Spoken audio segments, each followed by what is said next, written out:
केली. चला आता ऍक्ट ऑफ चाइल्ड आपण समराईज करून घेऊयात. ऍक्ट ऑफ चाइल्ड समराईज पण करूत आणि डिफरन्स पण काढूयात त्याचा, सेक्शन मध्ये काय डिफरन्स आहे. तर सगळ्यात पहिले आपल्याजवळ सेक्शन 20 आणि सेक्शन 21 BNS चे. मग यामध्ये डिफरन्स आपण बघूयात. तर सेक्शन 20 मध्ये काय म्हटलं होतं की जे चाइल्ड आहे तो 7 इयर्सच्या खाली असला पाहिजे. तर मग under 7 years of age, under 7 years of age, 7 years of age ही एज ब्रॅकेट आहे, 0 to 7 इयर्स. मग सेक्शन 21 मध्ये above 7 years of age, above 7 years of age, above 7 years of age and and under and under 12 years, and under 12 years. आता जर तुम्ही बघितलं ना, इथे अंडर 7 इयर्स आहे आणि इथे काय आहे 7 इयर्सच्या वर आणि 12 इयर्सच्या खाली. आता मग अशा वेळेस फक्त जर 7 इयर्स आहे, फक्त 7 इयर्स आहे तर काय होईल, किंवा एक्झॅक्ट 7 इयर्स आहे तर काय होईल. तर मग सुप्रीम कोर्टचा एक जजमेंट होता, त्यामध्ये सांगितलं की त्यामध्ये आम्ही मॅच्युरिटी चेक करणार, मॅच्युरिटी चेक करणार. पण हे काही इम्पॉर्टंट नाही आहे म्हणून मी हे काही तुम्हाला शिकवलं पण. तर इम्पॉर्टंट हेच आहे, एज ब्रॅकेट तुम्ही लक्षात ठेवा, हे MCQच्या रूपात येऊ शकतं. तर मग सेक्शन 20 काय म्हणतो, जर 7 इयर्सच्या खाली चाइल्ड आहे तर आम्ही त्याला अब्सोल्यूट प्रोटेक्शन देणार. म्हणूनच आपण त्याला म्हटलं आहे अब्सोल्यूट इम्युनिटी, अब्सोल्यूट इम्युनिटी. तर अब्सोल्यूट म्हणजे काय, तर कम्प्लीट प्रोटेक्शन. तुम्ही ऐकलं असेल हा वाक्य, लॉ इज अब्सोल्यूट, म्हणजे लॉच्या वरती काहीच नाही आहे, तर तेच अब्सोल्यूट आहे. मग इथे अब्सोल्यूट आहे का, नाही. इथे मी सांगितलं होतं तुम्हाला वर्ड क्वालिफाईड. तर क्वालिफाईड का, कारण की इथे तुम्हाला काही गोष्टी प्रूव्ह कराव्या लागतात, तेव्हाच जाऊन तुम्हाला प्रोटेक्शन भेटेल.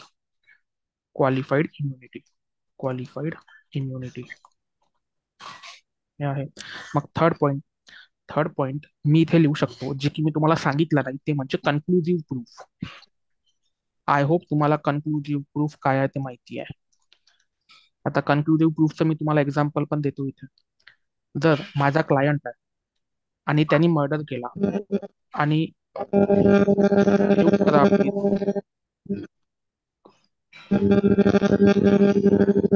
म्यूट करा, आवाज येतो. हम्म. तर कन्क्लुझिव्ह प्रूफ म्हणजे काय, मी तुम्हाला एक्झाम्पल देतो की माझा क्लायंट आहे, त्याने मर्डर केलाय, पण जर मी प्रूव्ह करून देतो की माझा क्लायंट फक्त 6 इयर्सचा आहे, फक्त 6 इयर्सचा क्लायंट आहे, तर त्याला कम्प्लीट प्रोटेक्शन भेटणार. म्हणजे हा कन्क्लुझिव्ह प्रूफ झाला, हा कन्क्लुझिव्ह प्रूफ झाला. आणि त्याच्या पलीकडे जर प्रॉसिक्युशननं म्हटलं नाही की 6 इयर्स असला तरी पण त्याला सफिशियंट मॅच्युरिटी होती, त्याला तलवारबाजी येत होती, तो चाकूने कोणाचा मर्डर करू शकत होता, तरी पण देखील प्रॉसिक्युशनला असं म्हणता येणार, त्याला हे म्हणता येणार नाही, कारण की हा माझा कन्क्लुझिव्ह प्रूफ आहे. म्हणजे मी जर एक गोष्ट प्रूफ करून दिली तर दुसरी गोष्ट ऑटोमॅटिक प्रूफ होऊन जाते. त्याच्या पलीकडे किंवा त्याच्यानंतर कोर्ट ऐकणार नाही किंवा त्याच्या विरोधात कोर्ट ऐकणार नाही. तर हे झालं कन्क्लुझिव्ह प्रूफ. मग इथे मला कन्क्लुझिव्ह प्रूफ म्हणता येईल का, नाही. तर मग मी इथे लिहितो नॉट कन्क्लुझिव्ह प्रूफ, नॉट कन्क्लुझिव्ह. मग समोर लिहितो की it is rebuttable, it is rebuttable. काऊन रिबटेबल आहे, कारण की इथे क्वालिफाईड इम्युनिटी आहे. एक बाजू म्हणणार, म्हणजे डिफेन्स साइड आहे किंवा अक्युजची बाजू आहे, ती म्हणणार की याला सफिशियंट मॅच्युरिटी नव्हती, 8 वर्षाचा मुलगा आहे. पण प्रॉसिक्युशन काय म्हणू शकतं की नाही, त्याला सफिशियंट मॅच्युरिटी होती आणि त्याला कन्व्हिक्शन पाहिजे. तर म्हणून आपण काय म्हणतो, इथे रिबेटेबल आहे. ठीक आहे. मग फोर्थ पॉईंट काय झाला, फोर्थ पॉईंट मध्ये आपण काय पाहिलं होतं की लॅटिन मॅक्सिम्स पाहिल्या होत्या. ती लॅटिन मॅक्सिम आहे, सॉरी, कोणाला आठवत असेल तर सांगा. डॉली, मी इथे लिहितो ते पण, इथे पण आहे डॉली. हा, कॅपेक्स कुठे आहे, डॉली कॅपेक्स इथे आहे का, इथे आहे, 20 मध्ये आहे का 21 मध्ये आहे. चंदा मॅम ठीक आहे, पण कॅपेक्स कुठे आहे? 21 मध्ये आहे का सेक्शन 20 मध्ये आहे?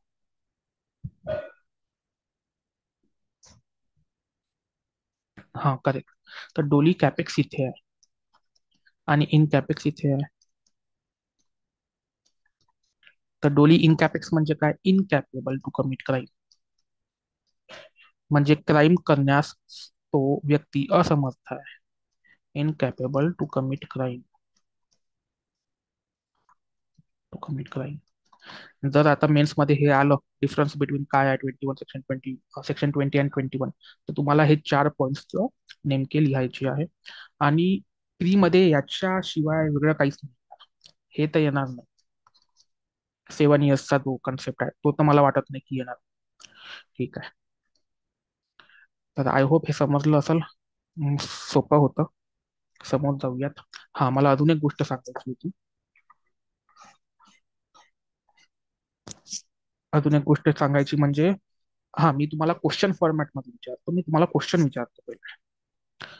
तर मला सांगा, एक ड्रायव्हर आहे. ड्रायव्हर आहे ए. एक मिनिट, काम नाही करताय काय त्याला? काय रिपीट करायचं आहे?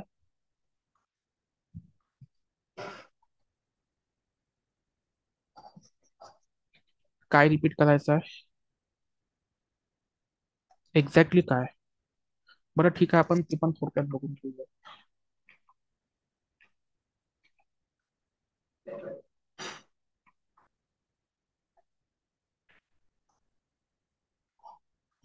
ठीक आहे. बरं, हे 4 पॉईंट्स रिपीट करायचे म्हणताय का तुम्ही? अच्छा, डिफरन्स म्हणजे पूर्णच ना. डिफरन्स काय आहे की ऍक्ट ऑफ चाइल्ड, सेक्शन 20 आणि सेक्शन 21. तर सेक्शन 20 मध्ये हे पॉइंट्स आहेत की 7 वर्षाच्या खाली पाहिजे चाइल्ड, तेव्हाच आम्ही त्याला कम्प्लीट प्रोटेक्शन देणार. कम्प्लीट प्रोटेक्शन म्हणजे ॲब्सोल्यूट इम्युनिटी, कम्प्लीट प्रोटेक्शन.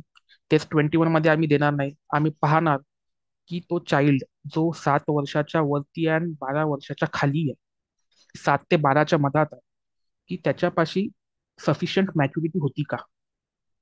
तर ते कोर्ट बघणार. आणि ते आपण मागच्या लेक्चरमध्ये शिकलो होतो की कशी बघणार सफिशियंट मॅच्युरिटी. म्हणून त्याला आपण काय म्हणतो? Qualified immunity. मला वाटते तुम्ही मागचा लेक्चर बघितला नाहीये, म्हणून हे समजलं नसेल. मागचा लेक्चर बघा, समजून जाईल. ठीक आहे. तर म्हणून यावरती जास्त वेळ नाही देणार तुम्हाला. ठीक आहे. तर माझा क्वेश्चन असा आहे की एक व्यक्ती आहे आणि तो व्यक्ती आहे ड्रायव्हर आहे. तो ड्रायव्हर काय करते? तर आपली गाडी चालवते सीधा. गाडी म्हणण्यापेक्षा इथं ट्रक होता. ट्रक, एक मोठा ट्रक होता. आणि इथे घर असते. हा रोड आहे. हा काय आहे? रोड आहे. तर इथे हा व्यक्ती जो आहे, हा ड्रिंक करून राहते. ड्रिंक करून राहते आणि तो गाडी रॅशली चालवतो. आणि इथे 2 व्यक्ती आहे, समजून घ्या बी आणि सी. आणि इथे आहे डी. तर इथे बी आणि सी इंजुअर्ड होतात. हे दोघं काय होतात? इंजुअर्ड. आणि इथे बी ची डेथ होते. बी मरण पावतो. इथे बी मरण पावतो. आणि ही घटना जी आहे, हे डी पाहते. डी पाहते, तर हा काय झाला? आय विटनेस म्हणू शकतो. आय विटनेस, जे की बी आणि सी ची मदर होती, आई होती डी.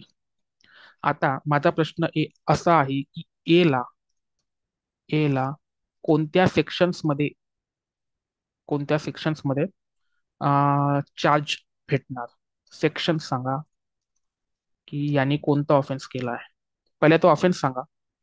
पहिले ऑफेन्स सांगा की कोणता कमिट झाला आहे. आणि 105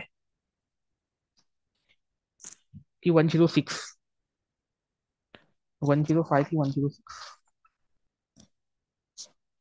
हा, ठीक आहे.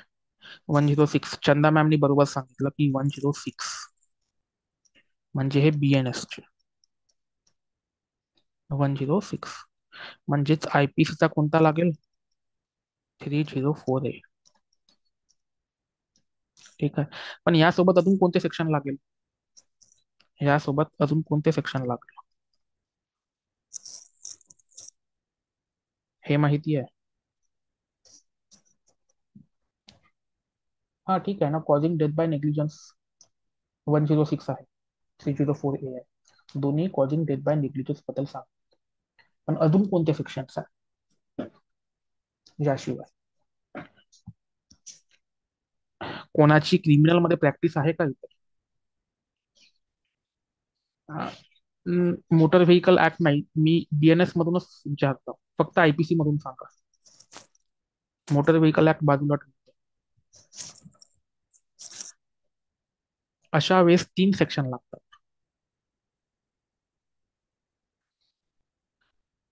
कल्पेबल नाही, 304 मध्ये आलं ना ते, डेथ कॉज झाली आहे इथे. तर 304A मध्ये 106 मध्ये पण डेथ कॉज होतं.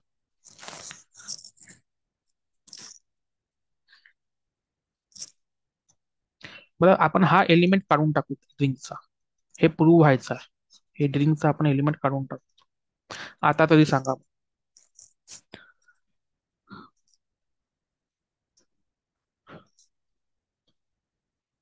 चला ठीक आहे, मी सांगतो. तर यासोबत तुम्ही लक्षात ठेवा, हा जेव्हा पण इन्सिडेंट होते ना, तेव्हा 3 सेक्शन लागायला पाहिजे. 3 सेक्शन लागायला पाहिजे. आयपीसी मध्ये पहिले 304A सोबत दुसरी कलम होती, ती होती 338.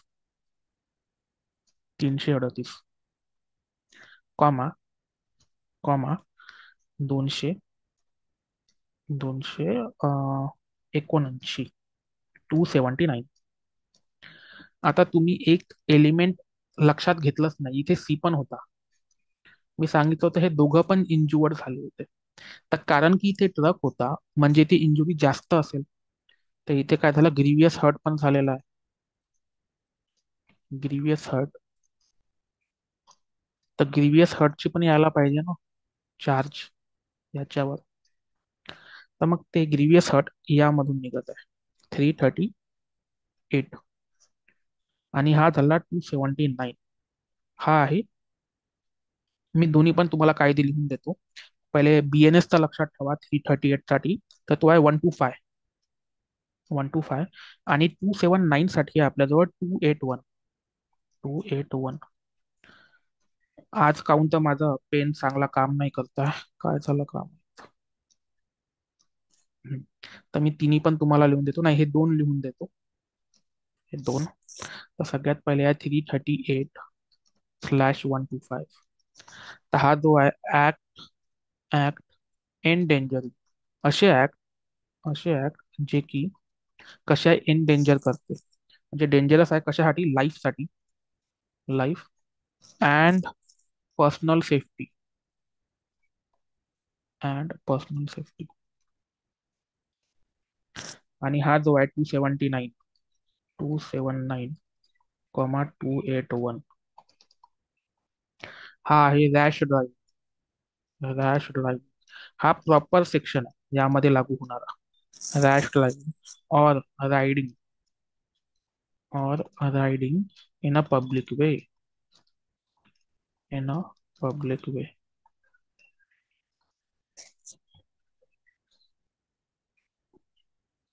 ठीक आहे.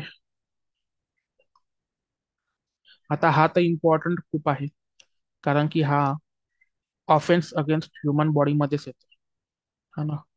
म्हणजे मला वाटतं चॅप्टर 6 किंवा 16 मध्ये यायला पाहिजे. चॅप्टर कन्फर्म करून घ्या. काय तर हा इम्पॉर्टंट आहे.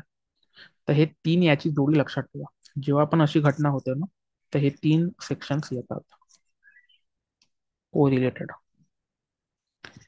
काही डाऊट आहे विचारून घ्या, नाही तर आपण समोरचा टॉपिक करूया.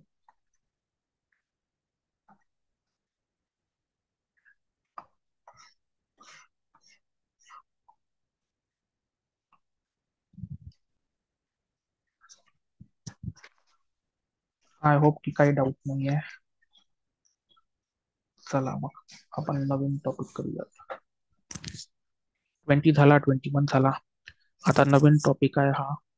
एक तर आपण बघणार unsound mind. Unsound mind unsound mind. आणि तो दुसरा जो आहे इंटॉक्सिकेशन. इंटॉक्सिकेशन. 3 सेक्शन्स आपण यामध्ये बघणार.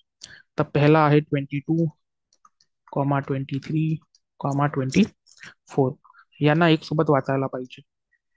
मग आयपीसीचे कोणते वाचणार? 84, 85, 86. तर हे तीन याची जोडी करून तुम्ही वाचू शकता. पण दोन टॉपिक्स आहे या तीन जोडीमध्ये. तर पहिला जो आहे तो तर आहे अनसाऊंड माइंड. अनसाऊंड माइंड म्हणजे तुम्ही म्हणू शकता वेडेपण, पागलपण, वेडेपण किंवा पागलपण. आणि याचा जो सेक्शन आहे तो आहे सेक्शन 22. इंटॉक्सिकेशन दोन याच्यात आपण वाटून घेऊयात. तर पहिला जो आहे तो आहे, आता इंटॉक्सिकेट म्हणजे काय? तर नशा. नशा. तर नशा कशाने येऊ शकते? अल्कोहोल कंझ्युम करताय तुम्ही, म्हणजेच दारू कंझ्युम करत आहे, घेत आहे, किंवा ड्रग्ज घेताय कोणते, इंजेक्शन लावून घेताय कोणतं, ज्याने इंटॉक्सिकेशन होतं, किंवा तुम्हाला कोणी लावत आहे इंजेक्शन ज्याने इंटॉक्सिकेट होतात, तर त्याला म्हणू शकता नशा एक प्रकारचा. तर याच्यामध्ये दोन आहे.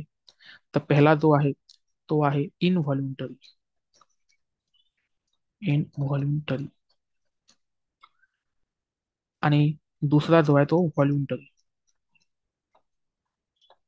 व्हॉल्युंटरी म्हणजे स्वइच्छेने, स्वतःच्या मर्जी, स्वतःच्या इच्छेने. आणि इनव्हॉल्युंटरी म्हणजे काय? व्हॉल्युंटरीच्या उलट. कोणी तुम्हाला जबरदस्ती करत आहे, तुमच्या विलच्या अगेन्स्ट जाऊन काम करत आहे, तर ते झालं इनव्हॉल्युंटरी. तर इनव्हॉल्युंटरीसाठी आपल्याजवळ आहे सेक्शन 23. आणि व्हॉल्युंटरीसाठी आहे आपल्याजवळ सेक्शन 24. तर हा जो इंडेक्स आहे हा तुम्ही लक्षात ठेवा. छोटासा इंडेक्स हा तुम्ही लक्षात ठेवा, तुमच्या नोट्समध्ये ठेवा आहे. चला आता मग आपण आज बघूयात सेक्शन 22.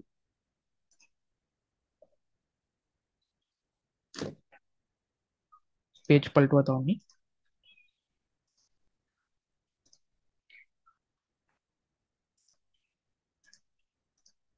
याला मी मोठं करतो, छोटा झाला. ठीक आहे. आय होप तुम्हाला दिसत असेल आता. तर हा आहे section 22. Act of unsound mind, act of person of unsound mind. No काय?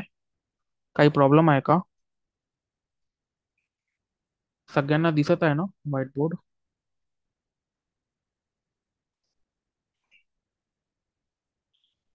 ओके, नैना मॅमला दिसत नाही आहे. कोणाला काही इश्यू आहे का बाकीच्या लोकांना?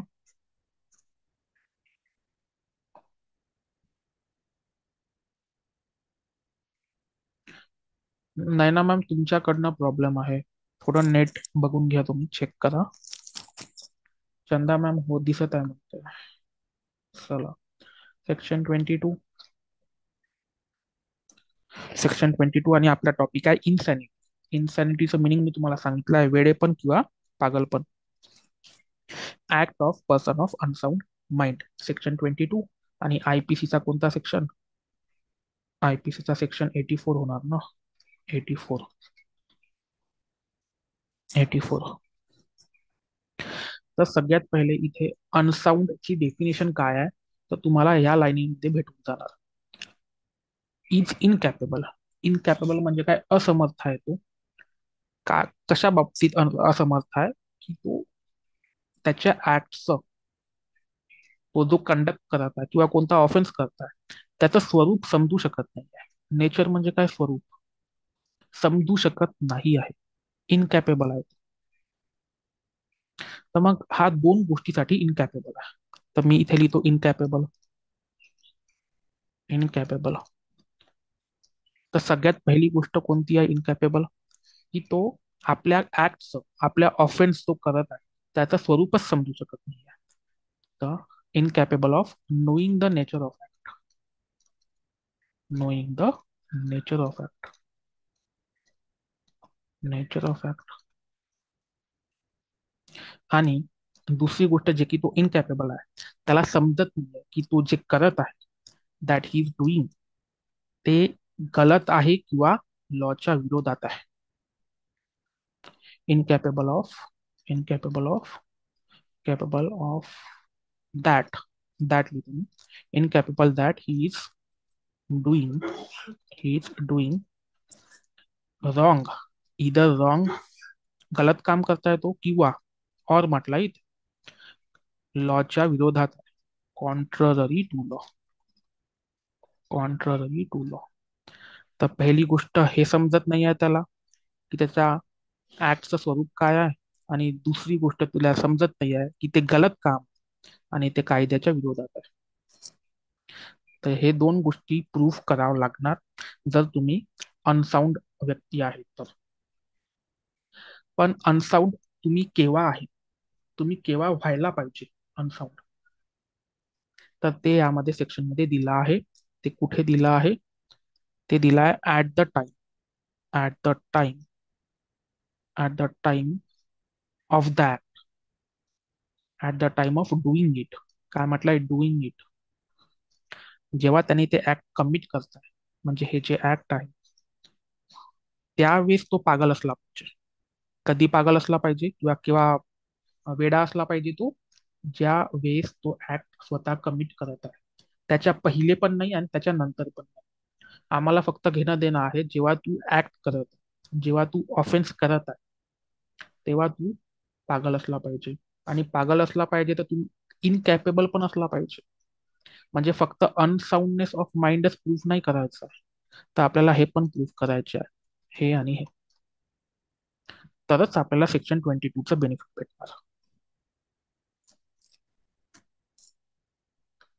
तर आता याला आपण डिटेलमध्ये बघूयात मग थोडं. आय होप सेक्शन तुम्हाला लक्षात आलं असेल की सेक्शनची वर्डिंग्स कशी होती.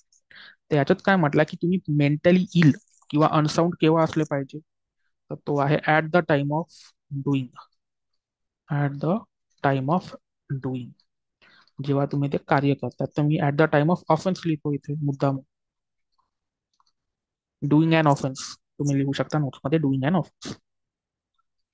मग त्यानंतर काय म्हटलं, ऍट द टाइम तुम्ही कसे असले पाहिजे, अनसाऊंड असले पाहिजे, अनसाऊंड माइंड, अनसाऊंड माइंडचे असले पाहिजे. आणि मग इनकॅपेबल आपण बघितलंच आहे. इनकॅपेबल, इनकॅपेबल मध्ये दोन गोष्टी प्रूव्ह कराव्या लागल. एक तर ऍक्ट समजत नाहीये, आणि दुसरं ते गलत आहे, रॉंग आहे, और कायद्याच्या विरोधात आहे, कॉन्ट्ररी टू लॉ. तर या गोष्टी प्रूव्ह कराव्या लागणार. आता यामध्ये दोन टर्म्स आहेत. पहिला टर्म आहे मेडिकल अनसाऊंडनेस, मेडिकल अनसाऊंडनेस. आता कोर्ट काय म्हणते की तुम्हाला मेडिकल अनसाऊंडनेस तर प्रूव्ह करावंच लागेल, पण हे इम्पॉर्टंट नाही आहे एवढं. मग इम्पॉर्टंट काय आहे, तर हे सेकंड टर्म आहे, त्याला आपण म्हणतो लिगल अनसाऊंडनेस. आणि तुम्हाला हे प्रूव्ह करावं लागेल. म्हणजे तुम्हाला दोन्ही गोष्टी प्रूव्ह कराव्या लागेल. पहिले तर मेडिकल अनसाऊंडनेस प्रूव्ह करावं लागेल, आणि दुसरी गोष्ट म्हणजे लिगल अनसाऊंडनेस. तुम्हाला दोन्ही गोष्ट प्रूव्ह करणार. तर लिगल अनसाऊंडनेस म्हणजे काय आणि मेडिकल अनसाऊंडनेस म्हणजे काय. तर मेडिकल अनसाऊंडनेस म्हणजे इथे येईल की जे तुम्हाला डॉक्युमेंट्सद्वारा किंवा डॉक्टरद्वारा दाखवावं लागणार की तुम्ही पागल होते, तुम्ही त्या काळामध्ये पागल होते. जर तुम्ही 2 तारखेला गुन्हा केलाय, तर 1 तारखेपासनं तुम्ही पागल झाले किंवा त्याच्या पहिलेपासून पागल झाले, आणि ते पागलपण तुमचं खूप दिवस राहिलाय, नंतर पण राहिलाय, हा ना. तर हे झालं मेडिकल अनसाऊंडनेस. पण लिगल अनसाऊंडनेस काय आहे, की जेव्हा तुम्ही ते काम करत होते, तेव्हा तुम्ही खरंच त्या इनकॅपेबल किंवा अनसाऊंड माइंडच्या स्थितीमध्ये होते. आता असं पण होऊ शकते ना की एक पागल व्यक्ती आहे, हा व्यक्ती पागल आहे, पण जेव्हा तो ऑफेन्स करत होता, तेव्हा त्याला समजत होतं की हा ऑफेन्स आहे, हे कायद्याच्या विरोधात आहे. तर त्या व्यक्तीला सेक्शन 22चं प्रोटेक्शन भेटणार का, जर त्याला समजत आहे की तो खरोखर गुन्हा आहे, तर नाही. म्हणून कोर्टामध्ये आपल्याला दोन्ही गोष्टी प्रूव्ह करणार आहे, मेडिकल अनसाऊंडनेस आणि लिगल अनसाऊंडनेस. तर मग याला मी कन्क्लूड केलं, मला शेवट करायचा आहे या सेक्शनचा. तर मी काय म्हणणार, या सेक्शन मध्ये दोन गोष्टी सांगितल्या आहे. पहिली गोष्ट काय आहे? पहिली गोष्ट काय आहे की वेडे पण केव्हा असायला पाहिजे, म्हणजे तुम्ही अनसाऊंड माइंड केव्हा असायला पाहिजे. Unsound mind, when unsound mind, त्याचा आन्सर मी तुम्हाला सांगितला आहे at the time of doing an act. मग सेकंड काय सांगितलं आहे, लेवल ऑफ अनसाऊंड. तुमच्या अनसाऊंडनेसची, तुमच्या वेडेपणाची लेवल काय असली पाहिजे, लेवल ऑफ अनसाऊंडनेस, लेवल ऑफ अनसाऊंड. मग लेवल ऑफ अनसाऊंडनेस पण मी तुम्हाला सांगितलं आहे की तो असमर्थ असला पाहिजे, तो इनकॅपेबल असला पाहिजे, की तो जे करत आहे तो ऍक्ट त्याला समजत नाही, incapable of knowing the nature of the act, and that he is doing either is wrong or contrary to the law. तर ही लेवल आहे अनसाऊंडनेस. तर ह्या दोन गोष्टी सेक्शन 22 सांगते, आणि तेव्हाच जाऊन तुम्हाला सेक्शन 22 प्रोटेक्शन देतं. ठीक आहे, चला यामध्ये काही डाऊट आहे तर विचारा, नाही तर आपण समोर जाऊया.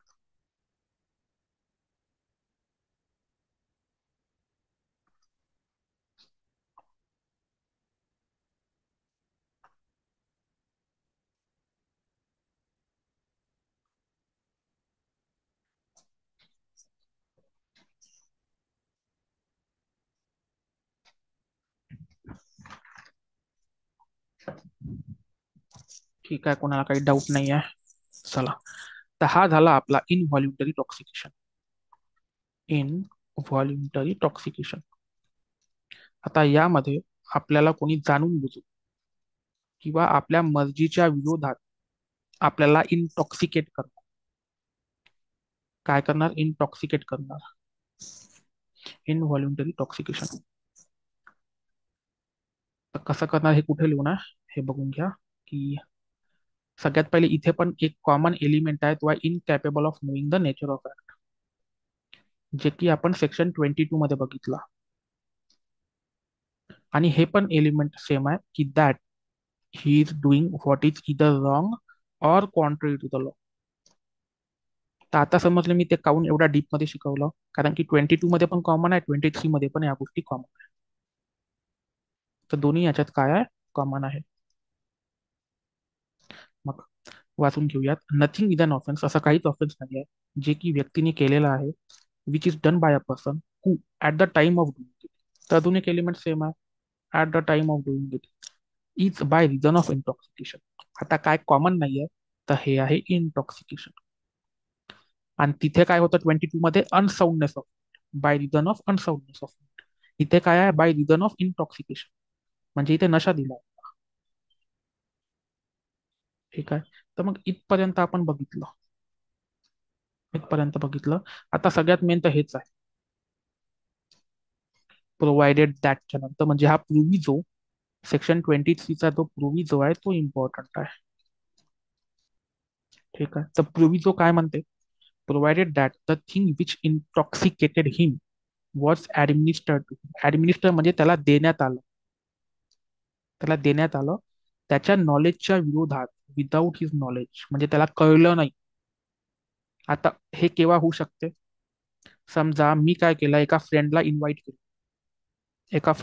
केलं आणि त्याला मी कोल्ड्रिंक समजून मी त्यामध्ये काय टाकलं, कोल्ड्रिंक मध्ये मिक्स केलं एक नशिला पदार्थ. एक नशिला पदार्थ समजून घ्या, मग अल्कोहोल असेल, ते भांग असेल, ड्रग असेल, आणि असा कोणता पण सबस्टन्स किंवा वस्तू जे की इंटॉक्सिकेट करणार, त्याला इंटॉक्सिकेट करणार. तर मग त्यांनी ते पिली न समजता, तर त्यामध्ये आपण काय म्हणणार, विदाऊट हिज नॉलेज. ठीक आहे, आणि विदाऊट हिज नॉलेज, आणि काय आहे, अगेन्स्ट हिज विल, त्याच्या मर्जीच्या विरोधात. आता खूप सारे फ्रेंड्स आहे, पार्टी करत आहोत आम्ही, आणि एक फ्रेंड आमचा असा आहे जो की ड्रिंकच करत नाही, पण आम्ही काय केलं, त्याला फोर्स केलं, तू पी, त्याला जबरदस्तीने पाजवलं. तर त्यावेळेस काय म्हणणार, अगेन्स्ट हिज विल. ठीक आहे, तर मग ह्या गोष्टी, हे खूप इम्पॉर्टंट आहे. पहिली गोष्ट कोणती पाहिजे, without his knowledge. Without knowledge. त्याला माहितीच नाही पडलं, त्याला लक्षातच नाही आलं. आणि दुसरी म्हणजे against his will. Against his will, त्याच्या मर्जीच्या विरोधात. या दोन गोष्टी पाहिजे. ठीक आहे. आता जेव्हा आपण 24 बघूयात, तर 24 मध्ये याच्या अपोजिट आहे. याच्या अपोजिट म्हणजे तो स्व इच्छेने, व्हॉल्युंटरीने तो काय करतो, स्वतःला इंटॉक्सिकेट करतो आणि मग गुन्हा करतो. तर त्यामध्ये तुम्हाला 23 सारखं प्रोटेक्शन भेटणार. ठीक आहे. तर ह्या गोष्टी समजल्या इथपर्यंत काही डाऊट आहे तर विचारून घ्या.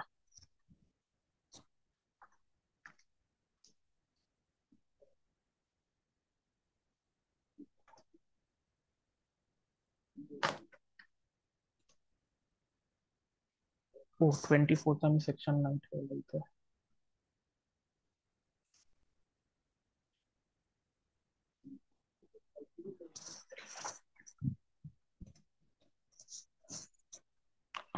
24 सेक्शन नाही ठेवला मी, तुमच्या बॅरॅक मध्ये बघून घ्या तुम्ही. तुम्ही वाचून घ्या, ऍक्च्युली काही गरज तर नाही आहे. तर 24 मध्ये किंवा 80, आपला कोणता आला, 86 आला. 24, एक मिनिट. 24, 86 IPC. तर मी काय म्हटलं, आता टॉपिक काय लिहा, व्हॉल्युंटरी टॉक्सिकेशन. तर व्हॉल्युंटरी टॉक्सिकेशन म्हणून काऊन, व्हॉल्युंटरीचं मिनिंग काय होते, स्वमर्जीने. तर इथे तुम्हाला प्रोटेक्शन नाही भेटणार. आतापर्यंत आपण जे पण सेक्शन बघितले या चॅप्टरमध्ये, चॅप्टर 3 मध्ये, ते कसे होते, त्यामध्ये प्रोटेक्शन भेटत होतं आपल्याला. नथिंग इज अन ऑफेन्स असे म्हणायचे ते, नथिंग इज अन ऑफेन्स. पण यामध्ये असं आहे का, नाही. यामध्ये नथिंग इज अन ऑफेन्स पासून चालू नाही केलं. जर तुम्ही सेक्शन वाचत, तुमच्या बॅरॅक मध्ये तुम्ही सेक्शन वाचा.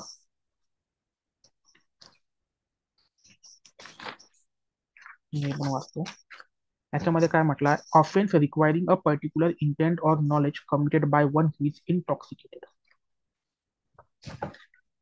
मग याच्यामध्ये म्हटलं, in case where an act is done, म्हणजे नथिंग इज अन ऑफेन्स पासून चालू पण नाही केला यांनी.